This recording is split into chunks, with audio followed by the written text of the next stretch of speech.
Morning. Hi, everyone, and welcome to this webinar brought to you by Campaign in partnership with QueryClick and our very good friends there. I'm Suzanne Bidlake. I'm the commercial editor at Campaign, and I'm delighted to be joined today by two people who are absolutely steeped in the world of data and attribution. What did they do in a former life? I'm not quite sure. They are Paul McCallum, Head of Performance Marketing at XSellco. I'll get that right. But until very recently, he was Director of Customer Acquisition at Babylon Health. Hi, Paul. Hi. Yeah. And also Chris Liversidge, who is founder and CEO of QueryClick. Good to see you, Chris. Hi, Suzanne. All the way from Edinburgh, I believe. That's right. So this is the way things are going to work this morning. Chris will kick off by setting out the scene somewhat in the first sort of 10 minutes. Then we'll have a discussion for about 40 to 45 minutes. And then after that, we'll take audience questions in the last 10 minutes if we haven't got to them already. Excuse my slight frog. Please do send in any questions that you have for Chris and Paul using the comments box below the video player. But just note that you may have to exit the full screen mode to do this. So you're a large and broad audience today, so I'm going to ask Chris and Paul to keep it as jargon-free as possible, or at least to explain any jargon that they may use, and to make any tech talk as accessible as they can. Excuse me. So, guys, what you need to do is talk to us as though you're explaining to someone at a dinner party, if you can remember one of those. So, the coronavirus, we can't escape it. And its impact on the marketing landscape has been dramatic. And the effects of this pandemic has been markedly different across sectors and between brands. But it's critical for all marketers to reprioritize their budgets and use their spends as effectively as possible. Marketing spends under heavier scrutiny than ever before now, from the finance department right the way up to the boardroom, as we know. And the need then to accurately demonstrate this effectiveness in terms of new customers and in terms of growth is also becoming increasingly pressing. But a lack of trust in data and poor attribution models means senior marketers often lack the right tools with which to make their case, with up to a staggering 80% inaccuracy in marketing analytics data reported.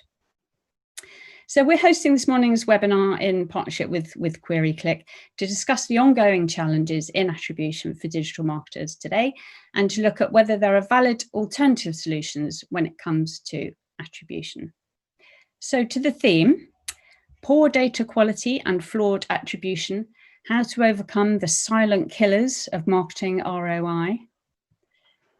Now, Paul McCallum began his career as a graduate trainee with Boots, and has since then worked both agency side and for brands including Mars, Center Parcs, Jessops and The Economist before joining Babylon Health, where he was for a couple of years until just this summer.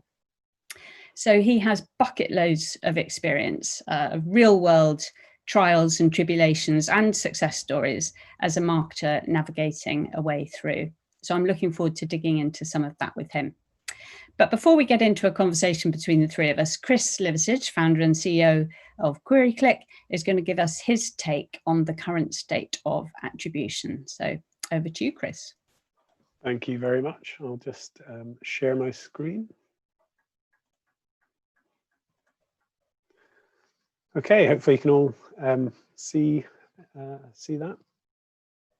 Yeah, so I'm going to just take 10 minutes to share a bit of a story around why we got involved in trying to look at attribution in a slightly different way to most of the attribution solutions on the market, and tell a bit of a story about what's sort of going on under the hood with attribution modeling itself.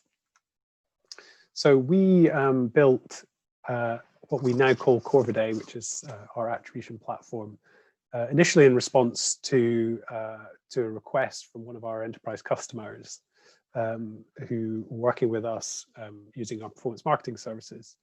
And that was back in 2011 originally. this chart here just illustrates what's changed in marketing. I think we'll all be aware of this change in the years since 2011. The grey part of the chart at the bottom represents linear marketing spend, so typically TV and radio and out of home. The blue above that is the increasing amounts of programmatic display advertising. Above that you have Facebook. Above that you have Amazon, and then the red bars represent largely search advertising, which for most of us, certainly in EMEA, will be principally Google. And of course, there's Bing in there as well, and that's a slightly larger market share in the US. And the reason I call out these different sort of forms of advertising is to highlight two things. First of all, clearly, there's been a number of new areas where we can spend as marketers that are increasingly visible to us today. And secondly, these different methods of marketing have their own forms of measurement. And that really is where the challenge of attribution comes in. Last year, to try and validate how much of a challenge attribution was, we co-sponsored a survey that was put out to 200 marketers across the EMEA principally, and it was specifically focused on marketers that were really dealing with attribution on a day-to-day basis. And there were quite a lot of complex questions in the report, and it is linked in this presentation. I encourage anyone who's interested in reading up on it in a bit more detail to engage with that. But fundamentally, we were asking one overriding question, and ultimately the vast majority of marketers working with attribution in their day-to-day agreed with that proposition. And there were a number of key trends that came out of that study. So first of all, today we deal with those multi-channel silos that I highlighted, and the increasing amount of spend that's hidden in walled gardens owned by the likes of Facebook. As a result, the idea of a single view of customer was often broken and not resolved by deploying technologies like CDPs or CRMs. That marketers typically were ultimately making most of their decisions, their tactical decisions about where to spend and how to spend, based on a flawed last click model where all of the value is assumed to be driven by the last engagement point a customer had. As a result of those challenges, quite often cost per acquisitions had reached a point where they were saturated. And so it was very hard to gain incrementality or new customers at reasonable cost per acquisition prices, particularly in paid search and increasingly now in social.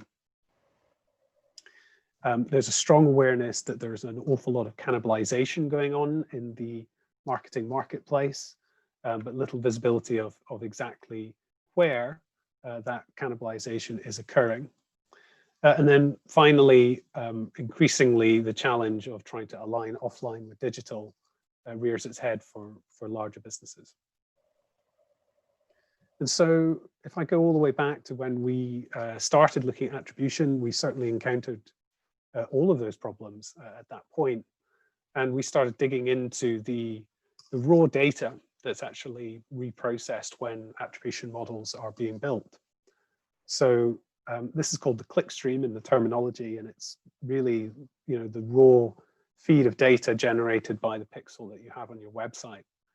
And even a cursory sort of inquiry of that click stream revealed kind of one of the reasons why attribution was really failing marketers. This chart here is just showing you a count of data points. So that's when the pixel itself is being loaded. And this is for a couple of £100 million a year turnover brand. And you can see that the areas highlighted in the black boxes there represent a significant volume of data compared to the rest of their international operations. And all of that data is essentially unavailable to be attributed correctly. And so we, at that point, and it was in the very early days of machine learning becoming available to deploy fairly easily in SaaS environments, we at that point started experimenting with trying to create a predictive model that would allow us to repair and replace the broken data that exists in all of our click streams. And ultimately, we developed a process that we use today using a random forest machine learning approach, which is essentially a bit like running an infinite number of A/B tests. And ultimately, the model tells you the correct path for the individuals behind the pixel data. And that is a predictive approach, a predictive model. And one of the benefits of a predictive model approach such as that is that it allows us to look beyond just the pixel data. It creates for us a map of customer conversion, and we can line up data that's in silo alongside that map and perform the same processing and join those conversion paths in. So we can do that including with offline data. And one of the other benefits of predictive models is it allows you to also generate feeds that can be used for automated customer retargeting using that same prediction. And this is how it looks when you compare the sort of traditional classical method of applying attribution. So this is GA360 data you can see at the top. The same is true for Adobe Analytics. Between them, they own the vast bulk of the analytics market. And the gray part of the chart shows you a view of that data that is essentially unattributable due to the fact that really these platforms and most approaches to attribution are taking that raw click stream as its starting point of truth. By using our approach and rebuilding that completely, we're able to make much, much more of that data available for attribution, up to 80% in most cases. And so even a simple view of how your marketing data is changed by that is visible here. So this is looking across one of the largest retailers in the UK. It's £16 million a day of revenue passing through those analytics systems. The blue bars show you what each of the top 6 marketing channels returned in revenue in that day from Corviday's point of view. And the orange bar shows you how it looks in Google Analytics 360. And there's clearly quite stark differences. One of the common differences that you see is for almost all deployments is that direct in particular is dramatically reduced. And direct is often where this broken data ends up in those reporting systems. So you would make pretty different decisions as a marketer, even with this simple view of channel revenue difference. So the way I like to kind of simplify what can feel quite complicated from a data science point of view is think about the customer journey that's ultimately being identified by that rebuilding process. This 80% of data that's not attributable means that you end up with conversion journeys that look a little bit like what you can see here, when in reality, a customer conversion, as we all know as marketers, is much more complex. And so by rebuilding the data, we're able to create a much more accurate map of that customer journey as it moves through its conversion cycle. And that really is the sort of data that we as marketers trying to perform tactical optimization day to day and make strategic decisions really need to see. And the reason why this is not a common approach is that I think machine learning and AI has enabled us to take analytics generally in a different path. Analytics systems today are very good at showing you what is happening on a device, but very, very poor at showing you what the user behind that device is doing. And so really that's what we're doing with our rebuilding process. And how do you know if it's effective? One of the most valuable ways to understand if your attribution model is more effective for you is to make tactical decisions and measure and understand the impact it has. So in various deployments of Corvidae, we have taken spends that were in saturated channels like paid search in this example, and been able to reattribute that budget into cheaper cost per acquisition channels, Facebook and programmatic in this example, and reduce cost per acquisition by 87.5%. In retargeting, in programmatic, even very small media spends, we've been able to take the predictive conversion feed and deploy that to automate the acquisition of customers that are predicted to be at the very closing point of their conversion funnel. And so in A/B comparison with DV360, which is Google's programmatic platform, we were able to deliver 400% more conversions at half the cost per acquisition, just in a simple deployment. Also, incrementality is something that should be considered when thinking about attribution. Genuine incrementality means understanding if you are targeting a new customer or not. And prospecting is often something that we see is not prioritized in the marketing mix very much, because there is an understanding and an awareness that it can cannibalize heavily your marketing activities elsewhere. So with our Corvidae deployments, we are able to prove incrementality and bring prospecting in those cheaper channels back into the table. And that allows you to capture new customers, genuinely new, into the conversion cycle at reasonable ROI and ROAS. And we can become a bit more granular. We have a new approach to attribution itself that allows us to get down into the weeds a little bit in terms of campaign data. And so we can help, even within the paid search channel, as you can see here, find optimization opportunity with this software. This is an example of saving just over £1 million in media spend in paid search, reallocating it across different campaigns and reducing cost of sale by 12%. Clearly, that's a great result.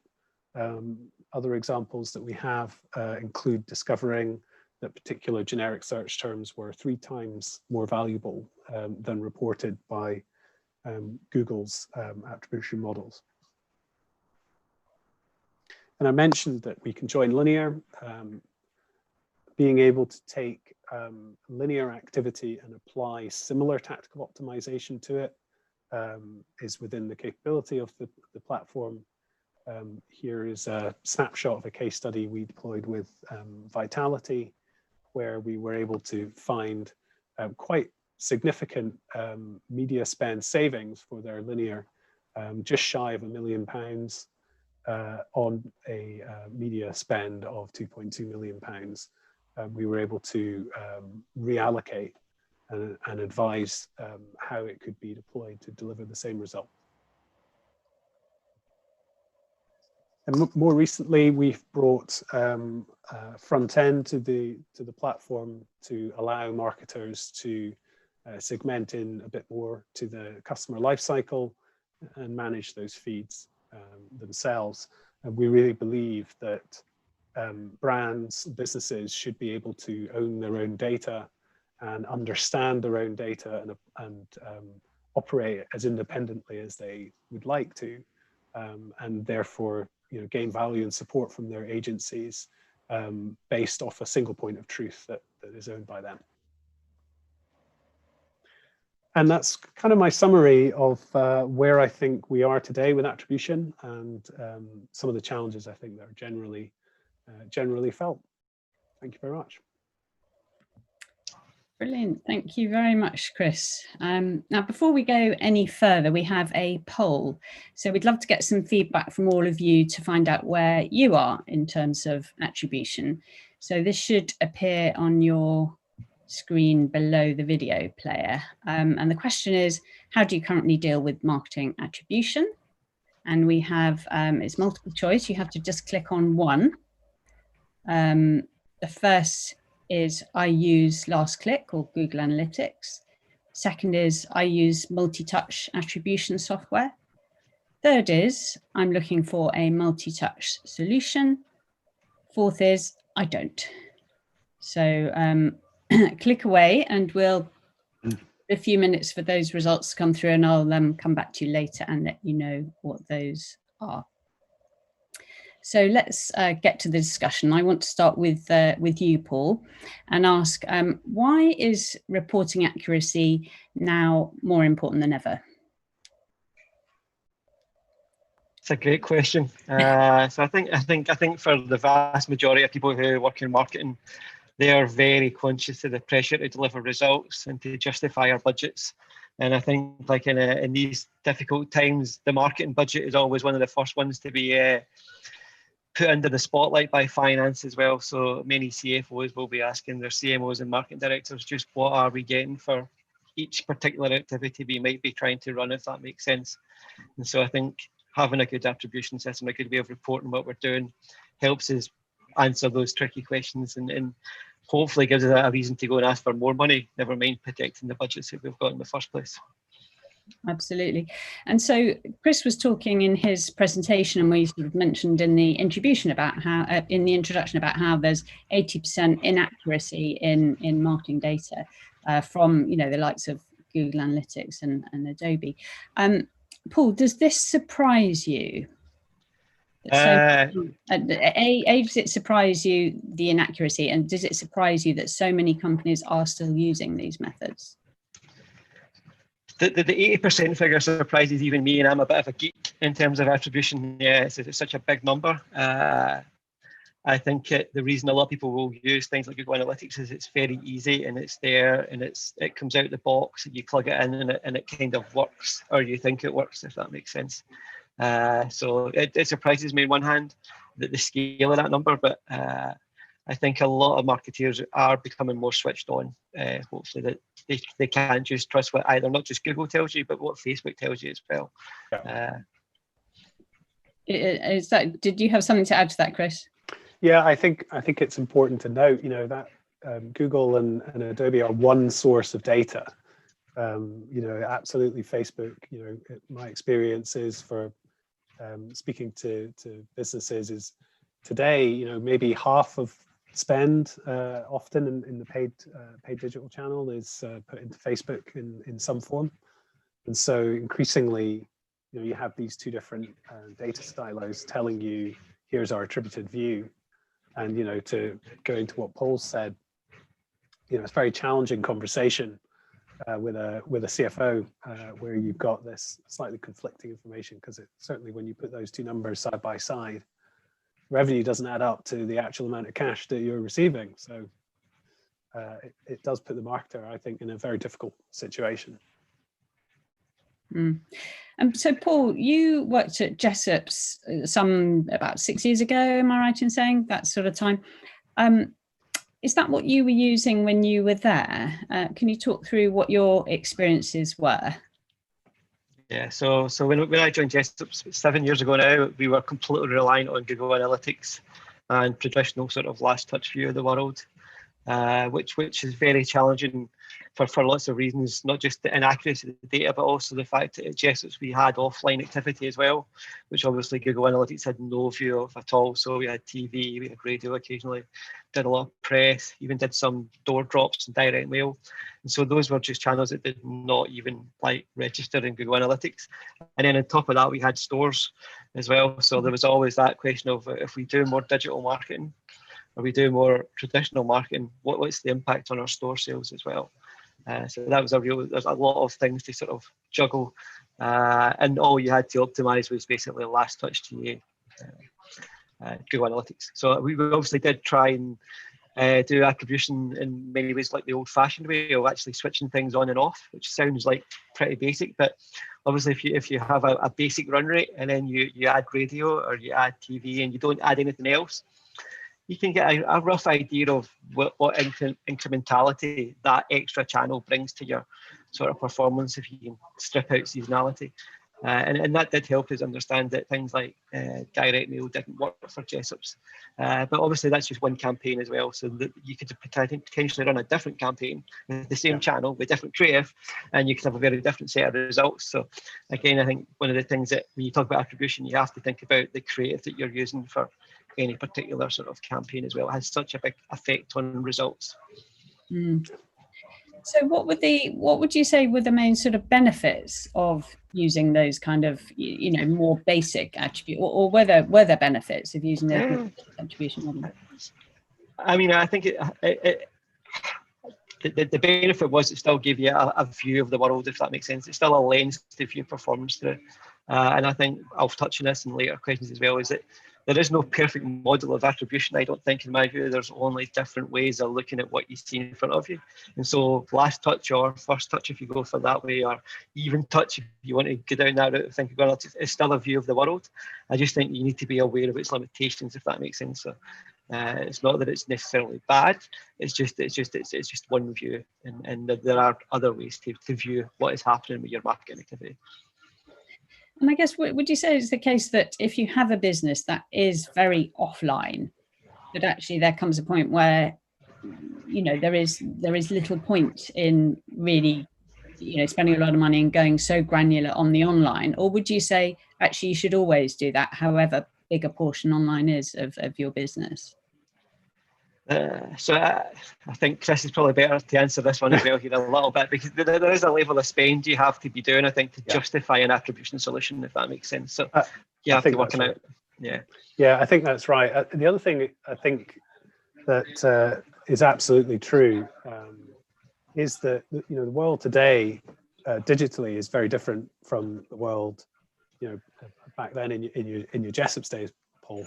And you know, I've been in this industry for a very long time, you know, and I think, you know, attribution and these questions about where should I most effectively spend are not as pressing, or were not as pressing earlier on, when, you know, paid search was still relatively new for businesses and relatively small parts of their overall marketing spend. And I think it's something today to get to your question, Suzanne, about, you know, should largely offline businesses think about online? You know, I think they definitely should. It can be, and usually is, quite an efficient marketing channel when lined up against other marketing activity. When you think about all the other costs that might come into doing things like door drops and out of home and TV and so on. And so I think all businesses should be looking to try and find the right balance in their mix. And as Paul says, you know, attribution models are a lens on that balance and can help you. You know, you don't necessarily need to jump all the way to the end and have a very sophisticated model that's trying to be true at all time for all of those channels. You can sort of step yourself there by taking exactly the approach Paul talks about. You know, a sort of A/B approach, and looking at your channel using some of those different models, standard linear models, just to see, okay, have I got a little bit more scope to spend here before the wheels start spinning, really? And I think for most businesses that haven't hit that point, you know, I would argue that, you know, if you're spending, you know, £500,000 in your digital marketing, and you're weighting all of that in one channel, you're probably starting to spin the wheels a bit there. And so even just taking an approach of seeing how much of that could be reallocated into another channel that you haven't really spent heavily in will probably be a good decision, and it would be well worth testing. And so apart from the inaccuracies that you're talking about, we're also looking at another potential problem with this type of attribution, with the predicted death of the cookie, aren't we? I'm interested to know what your view is on that, Paul, because some marketers that I've talked to have said, well, that's not going to make much difference, and it's been a bit of a surprise to others, that reaction. So what's your reaction? So I mean, the death of the cookie is definitely coming. I think its days are certainly numbered, and it's probably one of the biggest challenges for any sort of MarTech business right now is how do they deal with that when it actually happens. So it shows you the power that people like Google, Facebook, and Apple have, because it's really when Google decides it's going to remove the cookie from Chrome, or iOS decides it's no longer going to let you identify who downloads your apps and things like that. I mean, it's really interesting because the iOS changes that were meant to happen today have been kicked down the road a little bit by Apple because there was such an outpouring of complaint. But it is definitely coming, and I know there's lots of very clever people trying to work out the best way to tackle it. And Chris is one of those people. And the idea of using a user-based approach is definitely the way ahead, I think. Yeah, that's right. I think, you know, it's very much the death of everything other than the first-party cookie for the majority of that statement, which is a cookie set by the domain that you're on. You know, there is quite a large market. All marketers be aware of this. You know, second-party relationships and third-party relationships, and the third-party relationships are, I think, the area that will particularly struggle because none of that data will be available anymore, and mainly that's going to affect the programmatic channel and to some extent some of the social channels. And at the moment, for a lot of businesses, those are probably their best margin channels, and for the smaller businesses, they might even be the highest revenue channels. So I do think it's something that you need to prepare for, and have a tech stack approach that you're comfortable with. But also, kind of as Paul's alluding to there, there's markets like iOS where this has been true for a while. So coming back to that idea that attribution and also marketing data generally is a lens on reality. That's no more true than there, because you've not had that data on people using iPhones, for example, to date. And so if you're heavily reliant on second or third party data in your marketing, you're currently not targeting quite a high value customer. And that might be okay for some businesses, but I would imagine for lots of businesses that's already a problem. And so I think rather than waiting for Apple to finally nail down what it's going to do with IDFA and Google themselves in Chrome on third-party cookies, I think it's worth taking action on understanding that effect today if you haven't done that already. So, I mean, there are more advanced levels of attribution modeling that we know that are sort of between the most basic and Corvidae, as you would say. But Paul, you had experience of this sort of at the Economist, didn't you? Your analytics was more data driven than just the basic. What was your experience there? And can you sort of talk us through what were some of the benefits and the limitations and your learnings from that time? Yeah, definitely. I mean, I think it's a bit like going from driving a Mini to driving a Ferrari. To explain going from Jessop's to the Economist. So we had a variety of tools, from multi-touch attribution partners all the way through to media mix model partners at the Economist. So we had the ability to look at things daily and also sort of more strategically every 6 months. And certainly the key thing there is we had a lot more channels active than what Jessop's did as well. So the Economist had a lot more programmatic display. It had things like paid email, obviously had experiential as well, which didn't have at Jessop's, but also had a lot of DRTV. And we were able to model all of that across those various tools, if that makes sense. And it was also in 150 countries, 160 countries as well, which is another lens to put on top of that as well. So you're not just looking at attribution in one market, you're looking at it across the entire globe. And certainly data was a key driver behind why we would make decisions. But one of the benefits of having a premium attribution tool is it actually does cover things like creative as well. So you can track like which particular messaging or which particular design actually works as well. So it's not just looking at did this channel work, did this campaign work. You can actually look at things in flight and hopefully optimize that. But even at the Economist, we still use last touch. So it's still the finance team there was kind of a firm believer in like the last touch view of the world for judging channel performance, and all the monthly reporting was still a last touch view of the world. But they also had the ability to realise that wasn't the only way you should view the world of marketing. So hence I had a job there, I guess.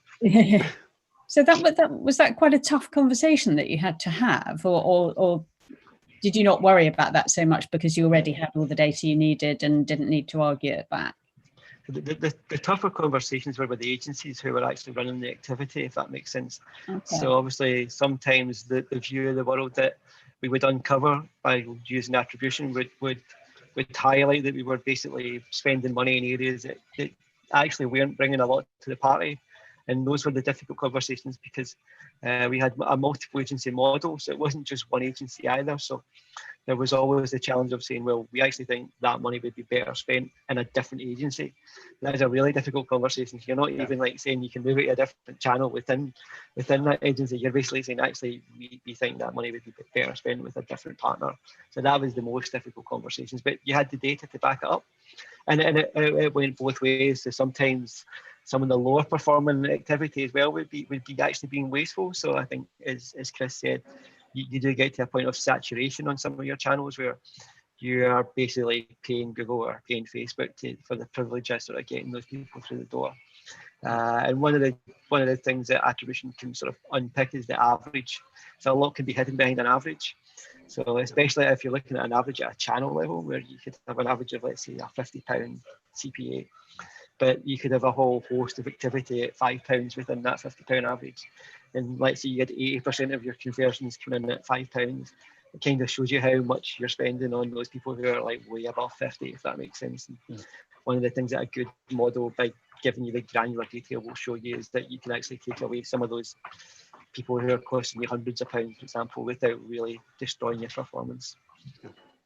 Did you find that the data unearthed a lot of surprises and sort of changed the way that you marketed?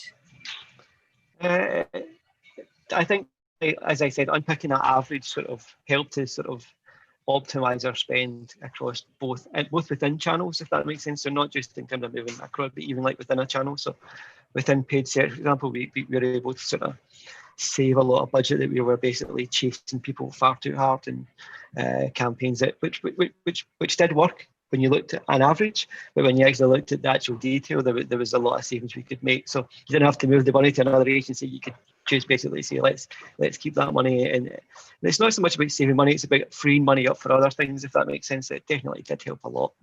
But sometimes it did tell you the story of channels that we thought had worked historically well and may have well worked a couple of years ago really well for The Economist. Suddenly the landscape changes and the campaigns changing, and suddenly those are channels and activities that really didn't wash their face from either a last touch, a first touch, an attributed view. And I think that's when you line up all your various lenses and you still get red flags, and that's a time you can almost say like that we should not keep repeating this activity, if that makes sense, in that format anyway. I think what's really interesting about that is how complex that ecosystem is that you're working within. You know, as marketers, we're all in this world where actually it's really complicated what you're being asked to answer. That idea of where budgets sit and potentially, you know, conflicting priorities is all very true in almost all businesses, and it's fascinating that you know, I think probably that scenario, that situation, is what drove such a strong response to the survey that I referenced in the presentation, where 90% of 200 marketers working to make decisions were frustrated with attribution, and as you're illustrating, Paul, you know, it's because you're in a complex ecosystem. Even if you're managing relatively small amounts, that is a complex ecosystem. It's very difficult to navigate your way around it. We've got the results of our poll in. I wonder how surprised you'll be by this. So the question, how do you currently deal with marketing attribution? We have 59%. What's the answer going to be to that? Use last click or Google Analytics. Second is 21%. You might be interested to hear this. I'm looking for a multi-touch solution. And then at 10% each, we have I use multi-touch software, and 10% also coming in. 10% is I don't. So that's interesting, perhaps not totally surprising, but interesting now. I have a question here, which I think might be useful for you to tackle here, which is from someone at Marks and Spencer's. Given the issues that you touched upon around cross-device behaviours and talking about this complexity of the ecosystem, can you explain how you were able to track more activity in QC than traditional attribution models, please? Right question there. I absolutely can. It's a simple question, but it gets to the heart, I suppose, of that 80% difference. So really what we're doing with the machine learning modeling that's rebuilding the data is we are completely moving away from, a deterministic data set. And what that means is taking as absolute gospel truth what is being told to you by the pixel and the raw clickstream of the analytics data. And by essentially going beyond that point to say, actually, I'm going to correct this by applying, probabilistic modeling, which is what we're doing, to recognize where multiple sessions are in fact the same individual, even though they're not recognized as such by the tag. And that's where the real difference comes. And we talk about that as rebuilding, and it's quite a profound change. And I think it's what's I think interesting about it. I mean, obviously I'm interested in it because I live it every day. But I think what's interesting about it is it's a step that comes before attribution. So actually it's about addressing, are we trying to measure devices, or are we trying to measure the behavior behind those devices? And that's what that rebuilding is seeking to do. Right. We had another question, which I think you've answered really, which was about how Corvidae differs meaningfully from Google's new data-driven attribution modeling tool. So I think that's. I'd say that's the first part. There is a second part.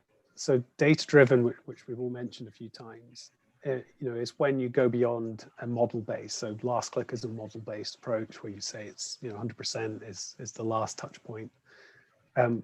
Data-driven in Google uses actually something called a Shapley model, which is based on game theory. And it basically says marketing's a game, every channel is a player in the game, and the set of all players and channels can be seen as working together in order to drive conversions. So ultimately, it scores using a standard Shapley model with some modification on it. And I think, to kind of hammer home the point of difference, first of all, it's applying that to this deterministic data that is not accurately saying, well, actually, these are individuals. It's applying it to devices. So although that's kind of making the same point, I think it is quite a profound point. The second thing I would say is, that is a model that works to give you channel data. The other thing that we're doing is actually, after we do the rebuilding, we've recently completed and rolled out into the platform a new approach to attribution. So instead of a Shapley approach or a Markov approach, which is another common approach, we actually use a jargon alert. Yeah, sorry. No, they're essentially trying to do the same thing, which is a scoring system. And instead of using those, we now use a neural network model. And the benefit of that to marketers is that it lets you get much, much more granular. So we can give attribution down to the individual visit level, which is a real breakthrough. And it means that, for marketers, that can be aggregated up into individual campaigns. And if your campaigns are granularly structured, then up to individual creatives. And so it's another kind of point of differentiation, I suppose. Which sounds quite amazing. Sounds like a nirvana of every online marketer, I would have thought. Paul, coming back to the complexity of the ecosystem, can we talk a little bit about cannibalization and how to avoid that and sort of be able to create a marketing mix that allows all the channels to complement and work together? And, you know, what's your take on how attribution can really help with that, attribution modeling? I think the first question here is actually, it's not about attribution, it's just about making sure you have a good MarTech stack to make sure you're not showing ads to people who shouldn't be seeing them. So that's like your starter for 10, and where a lot of people fall down because it's easy to get wrong. So to go back to Babylon, the Economist, like you generally don't want to show somebody who's an existing customer a free trial offer, for example, or like a half price thing. It would annoy them because they've just bought it at full price, and that is your absolute starter for 10 that you have to get absolutely right, and make sure that you're sending the right message to people who are either new to the brand or halfway along the thing. And then it's about just understanding your customer journeys and what you want the channel to do. What's its objective, if that makes sense? So something like search, whether it be paid or organic. People often think that paid search is right at the end of the funnel and it's harvesting demand, and for a lot of customers it probably is, but equally sometimes it can be a little bit higher up and it can be in sort of in that research phase. And it's important you're not judging those keywords the way you would judge keywords at the bottom of the funnel, if that makes sense. So a good attribution system will be able to pick that out and make sure that you don't sort of penalise your research type keywords, whether it be from, certainly from a paid perspective, when you're paying money for it. And I think you can give the credit to organic sometimes as well that it would never get under Google Analytics. Under that last touch model, for example, then you wouldn't see the value of that. So an attribution would throw that out. Equally for things like video, which obviously a lot of people will use to sort of drive awareness from a brand perspective, or even maybe an education piece to sort of go down the customer journey funnel a little bit. I think what's important there is it's like you shouldn't be judging them obviously in a last touch view of the world, but what's important then is how do people who have watched that video or engaged with like your white paper or something, how do you follow that up with your channels that are near the bottom of the journey? And I think like an attribution tool's got to be aware of how those interact together and sort of how you're sort of harvesting a really great YouTube video or a really great Facebook video to retarget them with further ads, or making sure that you basically do follow them all the way through completion. An attribution partner should help you sort of piece that together, which you won't get if you just look at one particular sort of an AdWords view of the world really, or a Facebook view of the world, or a Google Analytics view, or an Adobe view of the world. So I think that's the thing, is just be very clear about what you want your channel and your sort of activity to do. Right. So just going back to, I was thinking of those difficult conversations you were having to have with agencies. We know that obviously quite a lot of, or some companies, farm their attribution reporting out to their agencies. What would you say, Paul, are the benefits of that? And if you do see there as being any, and what are the dangers? So it's easier to start with the dangers and to be really cynical. If you're having an agency marking their own homework, which is what it really would be in some cases, you run the risk of, will they really tell you the brutal, ugly truth of stuff that they have done that hasn't worked very well? Because it's not really in their interest to say we should spend less money as an agency. That's like very rarely.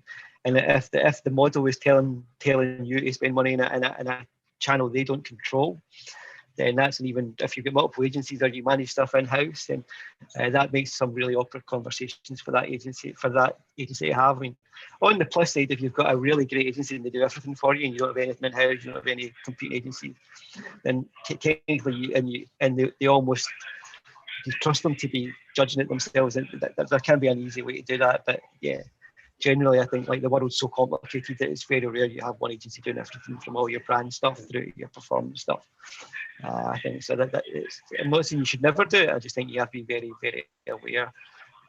It's very, very easy to end up putting too much trust into that situation. And at The Economist, we did sort of ask them if our agency partners for their solutions, just so we could compare, and it was always that nagging fear at the back of our head: would you rather have an independent third party who has no skin in the game, if that makes sense, as to like where they spend money? Right, I'm going to come to our second poll so that everyone's got time to answer it, because I can't believe the time is zipping away. So the question here, hopefully the question will be coming up below the video box now. The question is, do you experience any of these problems in your digital marketing activities? Now, the key here is you need to answer only one of those. So it's which is the biggest challenge for you? A, I don't trust web analytics data. B, too much activity gets dumped in direct, and we saw the charts earlier directing us towards that. C, web analytics data conflicts with my other marketing platform reports. D, can't get complete picture of where marketing spend is being wasted or where greater ROI exists. And E, justifying marketing spend to the CFO. Again, we'll give it a few minutes for those results to come through. Yeah. So I did just want to come back to you, Chris, just to say, how do you see how do you see analytics sort of impacting on this trend towards in-housing? Just sort of completing Paul's point there, really. Yeah, I think it's one of the big trends that's emerged over the last sort of 2-3 years, or certainly it's accelerated. I think over the last 2 to 3 years. That, you know, when you look at the some of the larger advertisers in the world, there is a very, very strong drive towards in-housing, and I think that's partly driven by some of the challenges that Paul has alluded to. You know, particularly with the advent of programmatic into the mix, a lot of the DSPs being used to actually serve those ads have often been owned by the agency that is responsible for the performance of that channel. And there's been a lot of documented challenges with ad fraud that have sort of further compounded that problem. And so I think at the moment, you know, in the latest study supported by the IAB, I think about 11% of media spend in the programmatic channel was actually traceable back, and that was against premium inventory. So there's a complex MarTech stack that Paul alluded to that is creating a challenge for marketers. And when you add into that mix the data that you're relying on might be owned by either that MarTech or the agency that's operating it, you feel really powerless as a marketer. You're sort of stuck in the middle, really. And so you can see intent in budgeting and structure and strategy from advertisers to bring control of the data, first of all, in-house. And I think if you do that and then you apply really good attribution and good analysis, you can get an awful long way along the path towards highly efficient, effective, optimized campaign, multi-channel campaign. And I think then you can use agencies for what they're best at, which is insight on top of that, for perhaps from a performance marketing point of view, and also creative value. Ultimately, marketing is about getting really good creative out in front of the right person at the right time. And I do think that agencies have a lot to offer when it comes to particularly that creative side of things. So that trend is very real for in-housing, and I think it's to the benefit not just of advertisers, but also to the benefit of agencies, allow them to shine in the places that they should. So we're actually having quite a few questions coming in, and people really keen to hear a bit more detail on what you offer, Chris, and how that all works. So I think possibly the best thing to do is to kind of pass those questions on to you, and for you to be able to do my best to do your best to talk to people individually. I think, because we're really running out of time here. So, Paula, if I can just ask you quickly, or to be quick in your answer. So when it comes to the gnarly issue of having to, fight your corner with the CFO and with the board, what sort of, top tip would you give to a brand marketer looking to prove that worth in that value of campaigns and sort of retaining budgets. Is there, using the attribution data that you have, is there something that you would say, actually, if you do this, you're going to get the best results from your experience? So, yeah, it's a great question, because I think first of all is that brand and performance should never be siloed. I think one of the first things that marketing should be sort of united in that sense, and you shouldn't sort of have your brand budget and your performance budget completely sitting in two separate pots. And equally, how you actually would work together to make sure your campaigns are harmonized and integrated to drive customer journeys is a key thing. I think like the importance of having an attribution model is it allows you to measure what you're doing. So, and if you can measure something, you can usually optimize it. I think like one of the things that marketers need to be better at doing is be more agile, whether it be a brand marketer or a performance marketer, and is be able to sort of optimize stuff in flight. Now, obviously, you can't do that with a TV ad because you've made your TV ad and so on and so forth, but you can obviously optimize where it gets put, for example. And certainly for things like paid social and for display, you can optimize creative in flight, you can optimize messaging, you can optimize the journey in flight as well. And I think like having a good attribution model opens up the fact that you're not just like doing a campaign and then it runs and then you look it back and say, well, how did that do? You can actually like move things whilst it's actually happening and deliver better performance. And I think that helps you when you're speaking to your CFOs and things like that, that you might have committed to spend the money, but you're happy to move that spend around as much as you possibly can whilst you're doing it. Right, great, thank you. We've got the poll results come in, and the winner is, joint winners. Okay, so the question was, do you experience any of these problems in your digital marketing activities? And the two joint at 31% are B, too much activity gets dumped in direct, and D, which is can't get a complete picture of where marketing spend is being wasted or where greater ROI exists. I guess that all makes total sense. And then close runner at 25% with C, web analytics data conflicts with my other marketing platform reports, which is interesting. And then A and D are also joint at 6%, not trusting the data or justifying the spend to the CFO. So there we go, those two things coming up there. So Chris, can I just ask you very quickly to be quick in your answer again before we sort of wrap up.